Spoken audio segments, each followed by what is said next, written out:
Bienvenue à l'enregistrement du culte pour la fête de l'Ascension de notre Sauveur Jésus-Christ. Nous commençons aujourd'hui avec l'introïde. Après leur avoir parlé, le Seigneur fut enlevé au ciel et il s'assit à la droite de Dieu. Vous, tous les peuples, battez des mains, poussez vers Dieu des cris de joie, car l'Éternel, le Très-Haut, est redoutable. Il est un grand roi sur toute la terre. Dieu monte au milieu des cris de triomphe. L'Éternel s'avance au son de la trompette. Dieu est le roi de toute la terre. Chantez un cantique. Dieu règne sur les nations. Dieu siège sur son saint trône. Au nom du Père et du Fils et du Saint-Esprit. Amen. Confessons nos péchés. Dieu Tout-Puissant, Père miséricordieux, je confesse devant toi, moi, pauvre et misérable pécheur, toutes mes iniquités et mes péchés par lesquels je t'ai offensé et mérité ta juste colère et ton châtiment, dans le temps et dans l'éternité. Je m'en repens de tout mon cœur. Je regrette sincèrement de les avoir commis, et je te supplie, par ta grâce infinie, et par les souffrances amères et la mort innocente de ton Fils bien-aimé, Jésus-Christ, mon Seigneur, de m'accorder ta grâce et ta miséricorde. Amen. Dans sa miséricorde, le Dieu Tout-Puissant a livré son Fils unique à la mort pour vous. En son nom, il vous pardonne toutes vos fautes. À ceux qui croient en Jésus-Christ, il donne le droit de devenir enfants de Dieu et leur donne son Saint-Esprit. Que Dieu, qui a commencé cette bonne œuvre en vous, la poursuivre jusqu'à son terme, jusqu'au jour de notre Seigneur, Jésus-Christ. Allez en paix, Jésus vous a pardonné par sa mort et sa résurrection. Amen. Prions. Fais, nous t'en supplions, Dieu Tout-Puissant, que comme nous croyons que ton Fils unique, notre Seigneur Jésus-Christ, est monté aux cieux, de même, nous y montions aussi de cœur et d'esprit, et nous demeurions continuellement avec lui, qui vit et règne avec toi et le Saint-Esprit, un seul Dieu, maintenant et pour les siècles des siècles. Amen. La première lecture pour la fête de l'Ascension se trouve dans le livre des Actes des Apôtres au chapitre 1, les versets 1 à 11. Cher Théophile, dans mon premier livre, j'ai parlé de tout ce que Jésus a commencé de faire et d'enseigner, jusqu'au jour où il a été enlevé au ciel après avoir donné ses ordres, par le Saint-Esprit, aux apôtres qu'il avait choisis. Après avoir souffert, il se présenta à eux, vivant, et leur en donna de nombreuses preuves. Pendant 40 jours, il se montra à eux et parla de ce qui concerne le royaume de Dieu. Alors qu'il se trouvait en leur compagnie, il leur recommanda de ne pas s'éloigner de Jérusalem, mais d'attendre ce que le Père avait promis. Ce que je vous ai annoncé, leur dit-il, car Jean a baptisé d'eau. Mais vous, dans peu de jours, vous serez baptisés du Saint-Esprit. Alors que les apôtres étaient réunis, ils lui demandèrent, « Seigneur, est-ce à ce moment-là que tu rétabliras le royaume pour Israël ?»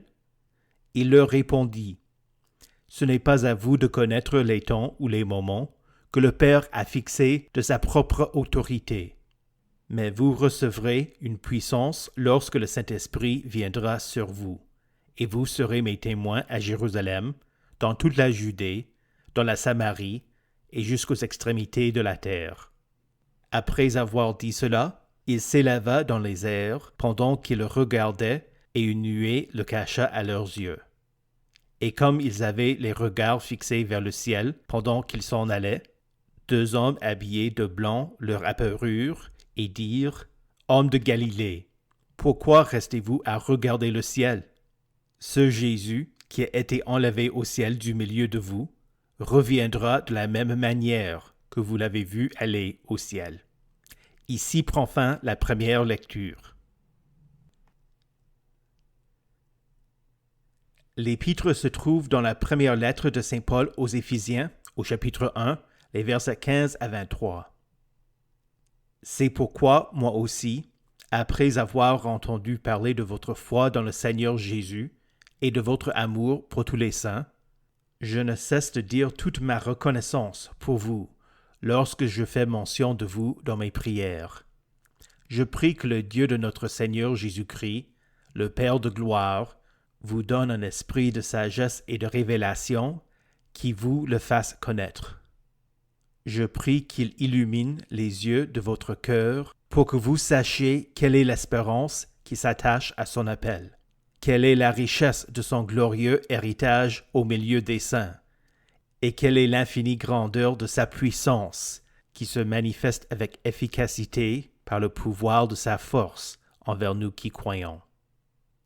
Cette puissance, il l'a déployée en Christ quand il l'a ressuscité et l'a fait asseoir à sa droite dans les lieux célestes, au-dessus de toute domination, de toute autorité, de toute puissance, de toute souveraineté et de tout nom qui peut être nommé, non seulement dans le monde présent, mais encore dans le monde à venir. Il a mis tout sous ses pieds, et il l'a donné pour chef suprême à l'Église, qui est son corps, la plénitude de celui qui remplit tout en tous. Ici prend fin la lecture de l'Épître. Écoutez enfin avec attention et recueillement l'Évangile qui se trouve dans l'Évangile selon Marc au chapitre 16, les versets 15 à 20. Puis il leur dit, « Allez dans tout le monde entier, proclamez la bonne nouvelle à toute la création. Celui qui croira et qui sera baptisé sera sauvé, mais celui qui ne croira pas sera condamné. Voici les signes qui accompagneront ceux qui auront cru. En mon nom, ils pourront chasser des démons, parler de nouvelles langues, attraper des serpents, et s'ils boivent un breuvage mortel, celui-ci ne leur fera aucun mal. Ils poseront les mains sur les malades, et ceux-ci seront guéris. » Après leur avoir parlé, le Seigneur fut enlevé au ciel, et il s'assit à la droite de Dieu. Quant à eux, ils s'en allèrent prêcher partout. Le Seigneur travaillait avec eux et confirmait la parole par les signes qui l'accompagnaient. Ici prend fin la lecture de l'Évangile. Heureux ceux qui écoutent la parole de Dieu et qui la gardent. Confessons notre foi. Je crois en Dieu, le Père Tout-Puissant, Créateur du ciel et de la terre. Je crois en Jésus-Christ, son Fils unique, notre Seigneur, qui a été conçu du Saint-Esprit et qui est né de la Vierge Marie. Il a souffert sous Ponce Pilate, il a été crucifié, il est mort, il a été enseveli, il est descendu aux enfers. Le 3e jour, il est ressuscité des morts, il est monté au ciel, il siège à la droite de Dieu, le Père Tout-Puissant, et il viendra de là pour juger les vivants et les morts. Je crois au Saint-Esprit, la Sainte Église universelle, la communion des saints, la rémission des péchés, la résurrection de la chair et la vie éternelle. Amen.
Prions.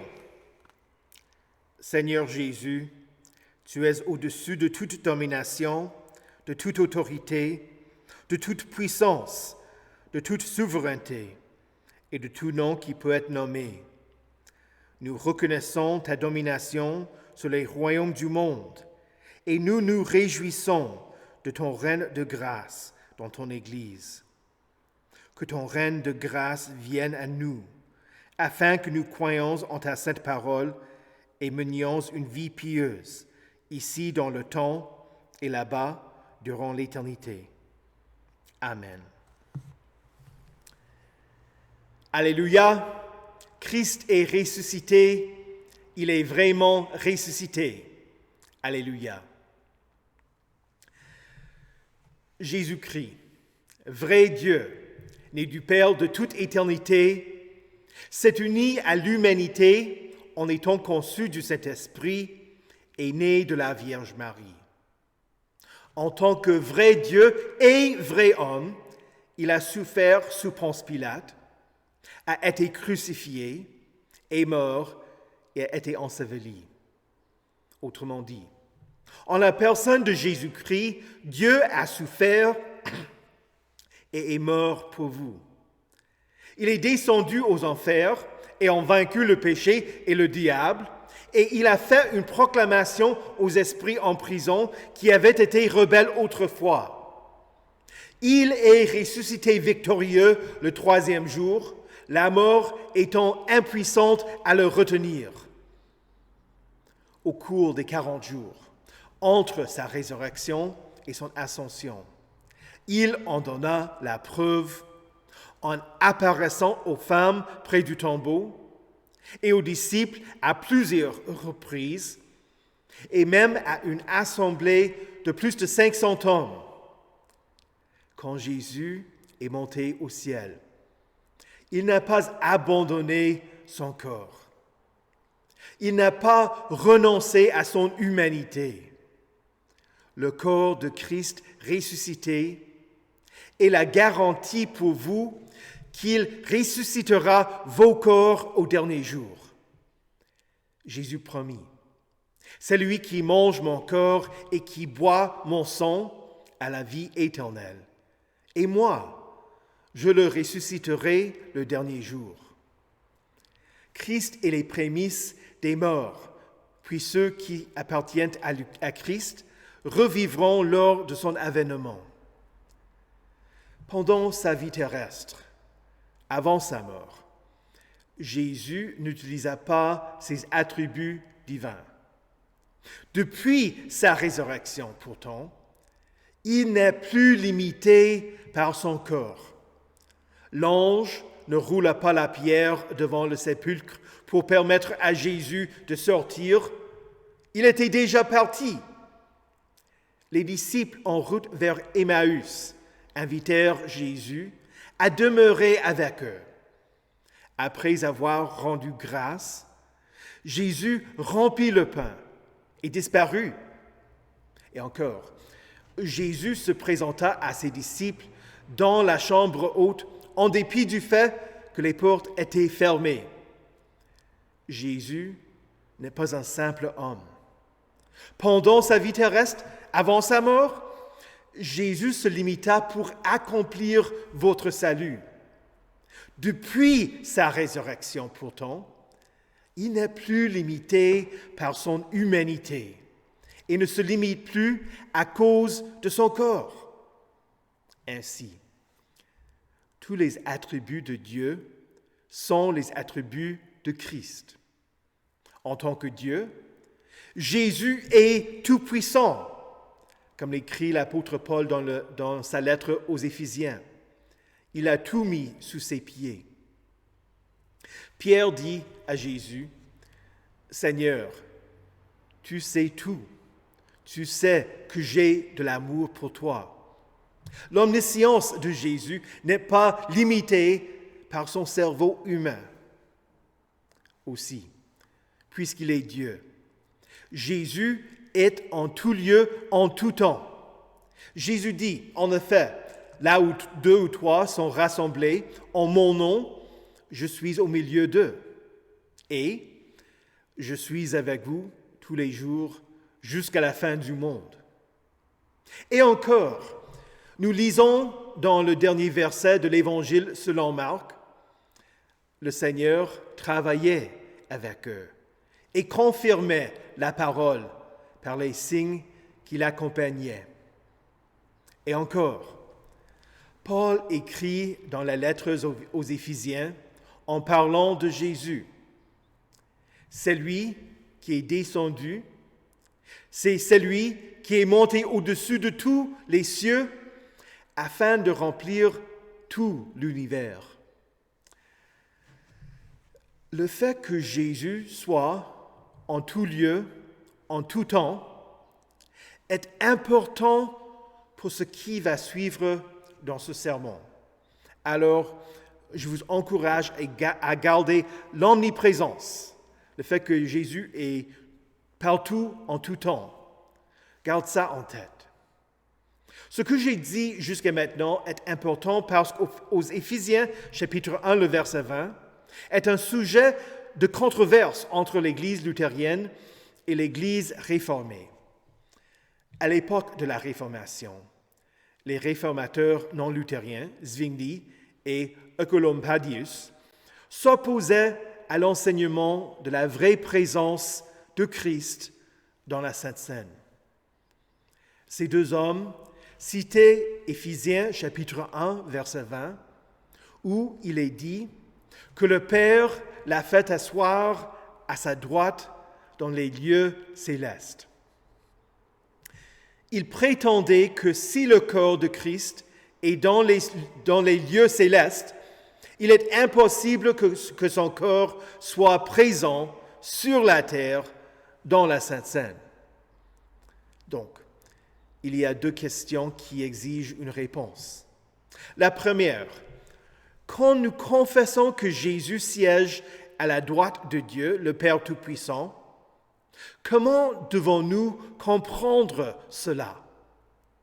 Et la deuxième, la nature humaine de Christ est-elle limitée à cet endroit? J'ai déjà répondu à la deuxième question en citant plusieurs versets qui disent que Jésus est omniprésent sans être limité par son corps. Quant à la première question, qui demande comment comprendre que Jésus siège à la droite de Dieu, il faut chercher d'autres exemples de l'expression dans la Bible. Le psaume 110, verset 1 dit « L'Éternel a déclaré à mon Seigneur, assis-toi à ma droite, jusqu'à ce que j'ai fait de tes ennemis ton marchepied. » Zwingli a mal interprété ce texte pour dire que Jésus n'allait rien faire jusqu'à son retour et qu'il était confiné au lieu céleste. Pourtant, Éphésiens chapitre 1 verset 20 est clair que la droite du Père est une façon de dire que Dieu a donné à Jésus une position de pouvoir.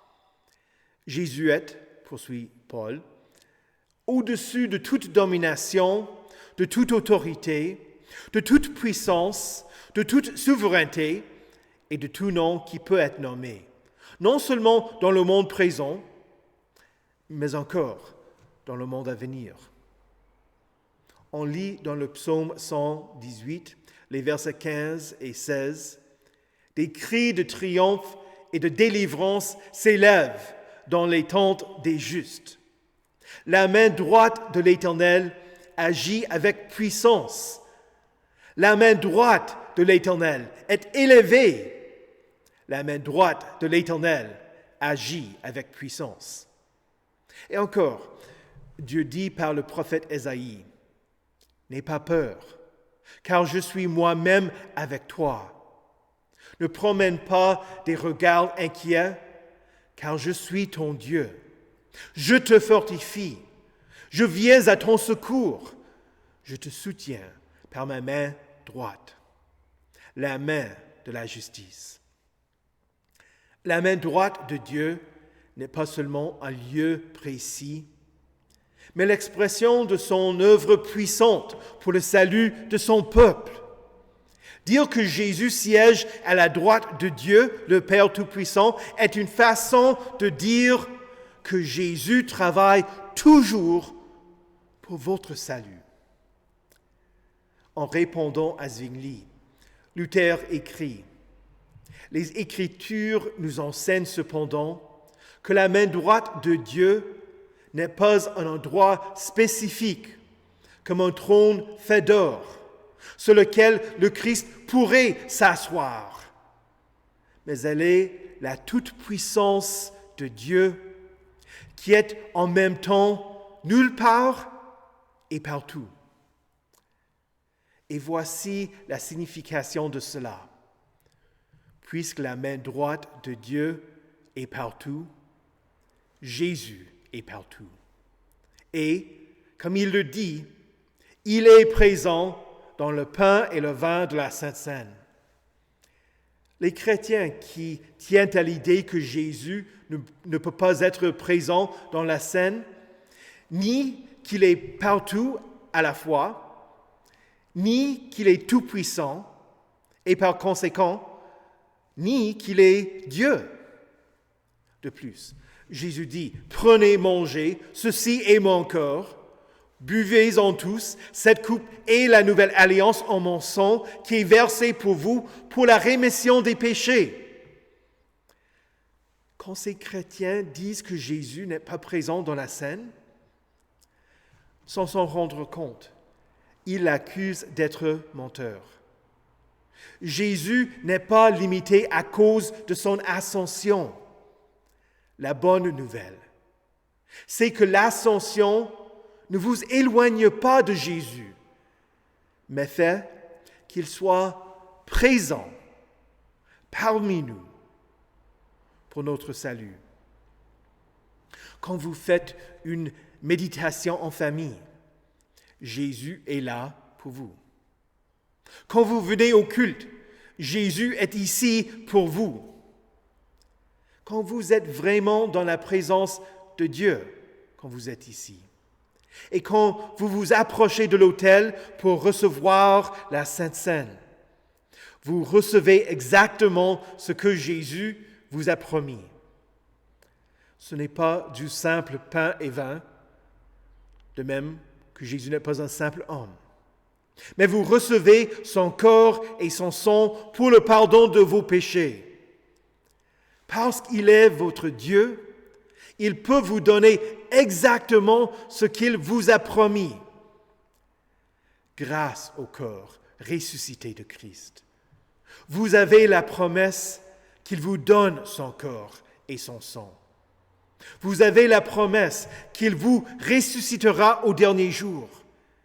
Et même maintenant, vous bénéficiez de la victoire de Christ, parce que votre vie est cachée en lui. Ce n'est pas Jésus seul que le Père a fait asseoir à sa droite, mais par votre baptême. Il vous a ressuscité et vous a fait asseoir avec Jésus dans les lieux célestes. Jésus-Christ est au-dessus de toute domination, de toute autorité, de toute puissance, de toute souveraineté et de tout nom qui peut être nommé. Non seulement dans le monde présent, mais encore dans le monde à venir.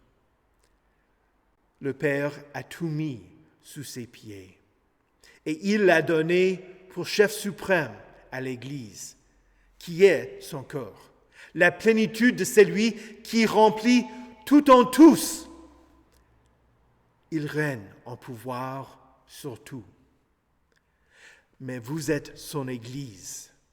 Il règne sur vous dans son Église en grâce.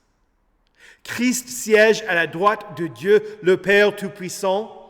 Il n'est pas confiné dans les lieux célestes et éloigné de vous.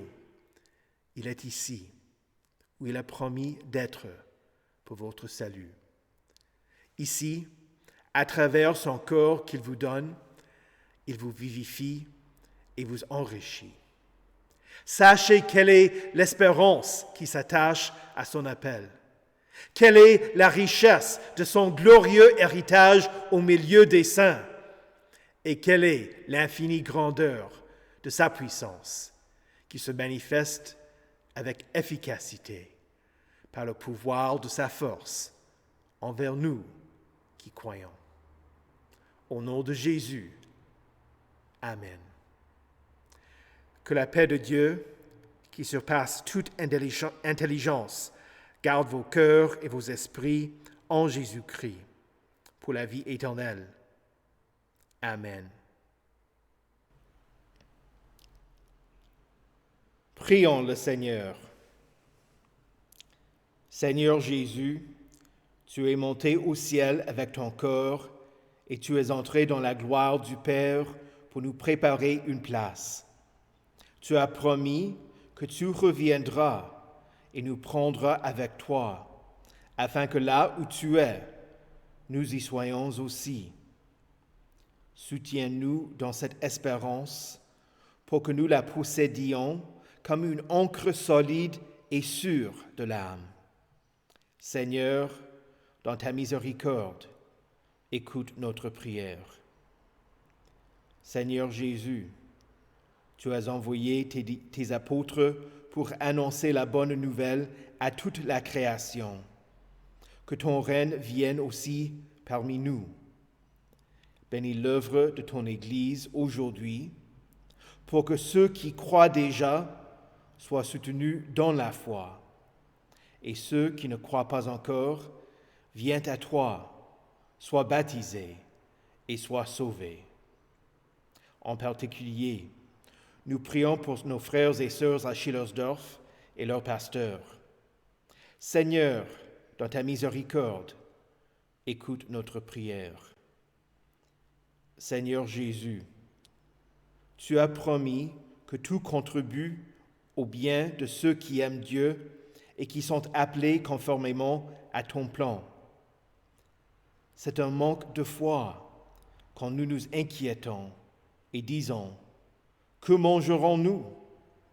Que boirons-nous? Avec quoi nous habillerons-nous? Augmente notre foi pour que nous te prions quand nous sommes préoccupés par les problèmes de ce monde. Change nos cœurs de sorte que nous recherchions d'abord le royaume et la justice de Dieu, sachant que tout cela nous sera donné en plus.